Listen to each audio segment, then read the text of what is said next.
இனிமே கண்ணை மூடிட்டு கடலை எண்ணெய் வாங்கலாம். ஏன்னா மந்த்ரா கடலை எண்ணெய் இதயத்தின் தயாரிப்பு. வறுக்க பொரிக்க ஏன் எல்லா சமையலுக்கும் மந்த்ரா தான். மந்த்ரா கடலை எண்ணெய், அபார ருசி, ஆரோக்கியமான உடல் நலம். ரொம்ப டயர்டா இருக்கு. இயற்கையான டேட்ஸ், பாதாம், பிஸ்தா, கேஷு அண்ட் ஹனி கொண்டு தயாரிக்கப்பட்ட லயன் டேட் நட் பைட்ஸ்.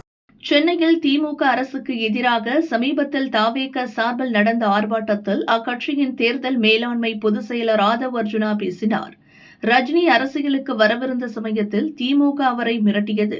அதனால் அவர் அரசியலுக்கு வருவதிலிருந்து பின்வாங்கிவிட்டார். இன்று திமுகவினர் நடத்தும் ரெட்ஜியின் சினிமா தயாரிப்பு நிறுவன படத்தில் ரஜினி நடிக்க சென்று விட்டார் என கிண்டல் அடித்தார். ஆதவின் இந்த பேச்சுக்கு ரஜினி ரசிகர்கள் கடும் எதிர்ப்பு தெரிவித்துள்ளனர். காக்கா குஞ்சுகளுக்கும் கள்ளச்சீட்டுக்கும் பதில் சொல்லும் நிலைமைக்கு தள்ளப்பட்டு விட்டோம் தலைவா. வேதனை, வெட்கம், அவமானம். காலம் பேசாது, ஆனால் நிச்சயம் பதில் சொல்லும் என மதுரையில் ரஜினி ரசிகர்கள் போஸ்டர் அடித்து ஒட்டியுள்ளனர். ஆதவ் அர்ஜுனா பேச்சு குறித்து ரஜினி ரசிகர்கள் கூறியதாவது: நடிகர் விஜய் புதிதாக கட்சி துவங்கியவர். கரூர் பிரச்சார கூட்டத்தில் நெரிசலில் சிக்கி 41 பேர் இறந்தபோது உடனே அங்கிருந்து தப்பியோடியவர்.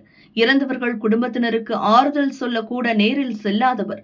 அப்படிப்பட்டவரை தலைவராக கொண்டிருக்கும் ஆதவ் எங்கள் தலைவரை விமர்சிக்க எந்த தகுதியும் இல்லை. விஜய் ஒரு பொம்மை தலைவர். எழுதி கொடுத்ததை பார்த்து படிக்கும் அவருக்கு அரசியல் தெரியாது. வரும் தேர்தலில் விஜய்க்கு எதிராக பிரச்சாரம் செய்து அவரை தோற்கடிப்போம் என்றனர். ரஜினி குறித்து ஆதவ் அர்ஜுனா தவறான தகவல்களை வெளியிட்டு திமுகவை விமர்சித்துள்ளார்.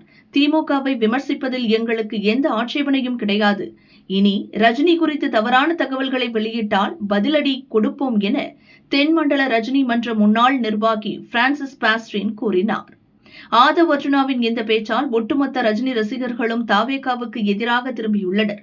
இது தேர்தல் களத்தில் தாவேக வாக்கு சதவீதத்தை பாதிக்குமோ என அக்கட்சியின் மேலிட நிர்வாகிகள் கலக்கமடைந்துள்ளனர்.